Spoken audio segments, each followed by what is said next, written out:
好啦，咁首先一個通貨膨脹係緊縮啦，咁通貨膨脹你應該聽過啦，香港長期都係咁樣。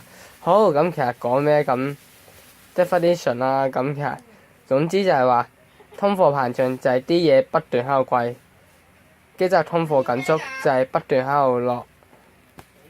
好，唔好意思停咗一陣。好，跟住之後下面講翻，咁呢個通貨膨脹同緊縮咧，唔係真係淨係升一次嘅，即係假設你本身10蚊一個公仔麵都係，突然間嗰日升咗去15蚊咧，之後冇再喐嘅話，唔係膨脹，因為淨係一次性嘅，係 keep 住上去，即係可能10啊、15啊、20咁樣上啦。跟住之後，通貨膨脹亦都係指唔係個別嘅物品，即係一大 group 嘢上啦，可能成堆嘢、成堆公仔麵一齊上，大約係咁啦。總之唔係可能單單一兩件嘢，係一組嘢啦。但係通貨膨脹唔係指所有嘅物品，即係我假設公仔麵嘅錢所有膨脹咗，咁你家私唔會膨脹嘅，你等等嘅嘢未必會膨脹，可能會低嘅添。係啦，就係咁，下一頁啦。跟住呢一度就即係話就講到消費物價指數，係啦，咁就係話咧你去超級市場或者去等等嘅嘢，你買一啲嘢，你會得到嘅數量，你可以話係數量，即係我10蚊就可以買到一包麵咁樣，就係一個指數啦，類近。咁佢個基數就係話100嘅，但係如果係100都話唔一定係基數，可能啱啱去跳翻去100嘅啫，就係咁啦。咁之後消費購物價指數咧，就即係話佢個價格水平，即係話如果個消費物價指數越高都係，即係話嗰期啲貨物越高，就係咁啦。咁如果佢低咗，咁自然係連埋一齊低㗎啦。跟住之後，政府又分咗4種嘅住戶消費模式啦。咁就有甲、乙、丙、丁，唔係甲、乙、丙啫。咁綜合就一陣間先講。甲、乙、丙就即係話佢嘅唔同級別啦。咁甲就係最低啦，乙就係中等啦，咁丙就一定係最高㗎。咁而最後一個就係所有住戶，即係甲、乙、丙、丁全部加埋一齊，咁再計個消費物價指數啦。好，跟住就側邊一頁係冇用嘅，係冇用嘅。跟住就後面計個通脹率同埋個通縮率，咁數學嘢嚟嘅，新減舊除舊再乘翻100%，應該唔係好難啦。咁如果係正數嘅，即係通脹；負數嘅就通縮，呢個都尚算簡單。跟住就側邊我唔識英文，我跳去中文啦。通貨膨脹真係上啦，咁個數目自然係正㗎啦。咁睇翻佢上面個表，咁我大約做咗啦。咁佢其實你見到佢係不斷上嘅，去到後面呢一度先落咗嘅啫。咁之後下面寫到通貨放緩，即係佢其實都係上嘅，不過係慢咗嘅啫。咁佢唔係冇喐過啦，只不過係可能本身一次過好似上面咁，佢呢個一次過升5嘅，咁突然間下一個升2啊或者升3都係咁，真係慢咗啦，咁就真係放緩啦。咁呢度咁其實不斷都係新減舊除舊啦，成100% 啦，呢個都係嘅啫，呢個減呢個，呢個減呢個，呢個再減呢個。咁你見到最後嗰個計咗負數咁，即係指通縮啦。好，之後睇下面個表啦。咁一個係一個升降嘅圖啦。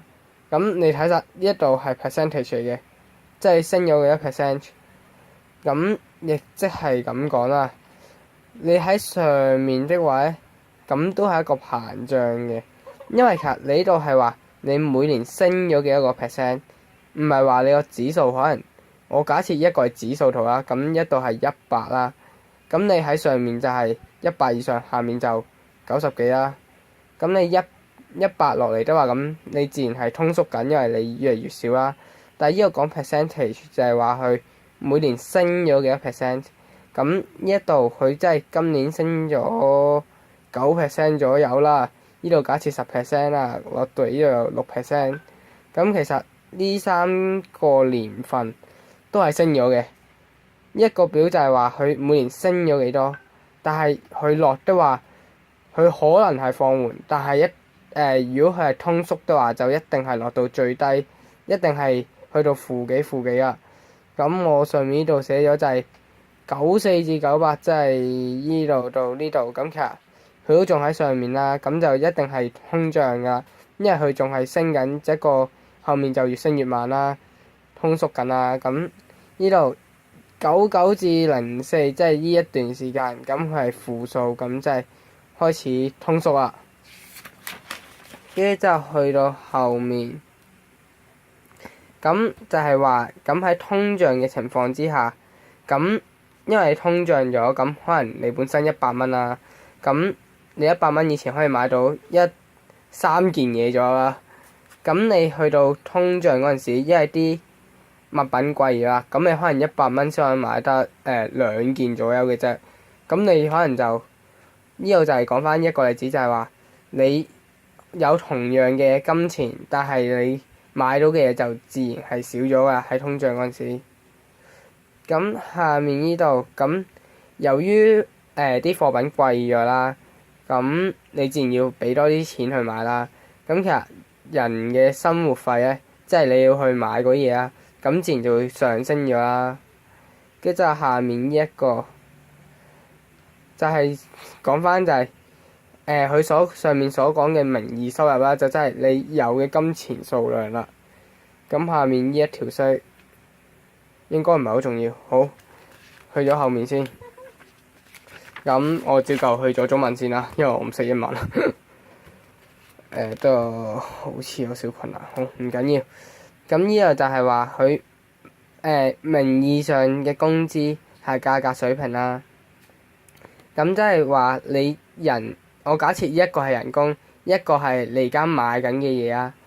即係假設全部100啦，咁係上咗位落咗嘅係你啲人工同埋你嘅買嘅嘢啊。咁呢一度你人工高咗13%，但係啲嘢相對亦都高咗3%。咁你自然後面呢度應該係高咗3%。睇唔到，咁係高咗3% 嘅，因為你工資其實仲係嚟緊上升，但係你工資上升個比例係高過現時嘅物價啦。咁下一個咁，你工資冇變過，但係啲嘢就降低咗。咁你其實你實質你有嘅嘢就係你都係降低咗嘅，因為你人工都係100蚊，但係啲嘢平咗。假設本身100蚊變到94蚊，咁你真係你有嘅嘢多咗，咁一定係上升㗎。咁呢一度佢話6%，咁你真係你收嘅嘢都多咗6% 啦。跟住就下面呢度，佢名義嘅工資就係你人工低咗4%，但係相對你啲物品咧就低咗6%。咁其實你買到嘅嘢係多咗嘅，因為你100蚊你冇咗4蚊，即係你再加6蚊。佢100蚊冇咗6蚊，即係加4蚊。咁其實你仲有2蚊剩嘅。你咁樣，你試下將佢變做100蚊咁諗，咁你其實你仲有啲錢剩嘅。咁呢度就應該都係2% 上升咗，係啦。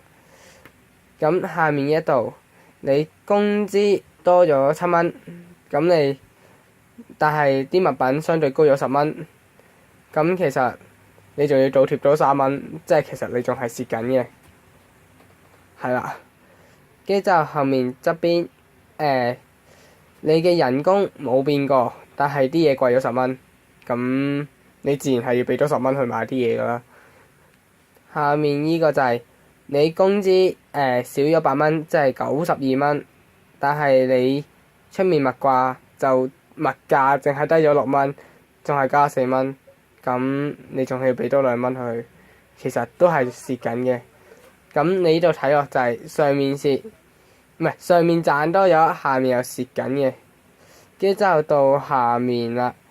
咁我而家人工多咗10蚊，啲嘢都貴咗10蚊，咁其實不變啦，我都冇喐過。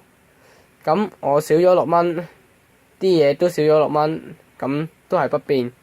所以就係話上面係你會賺咗嘅，中間呢個係蝕咗嘅，下面就係不變嘅，就係咁啦。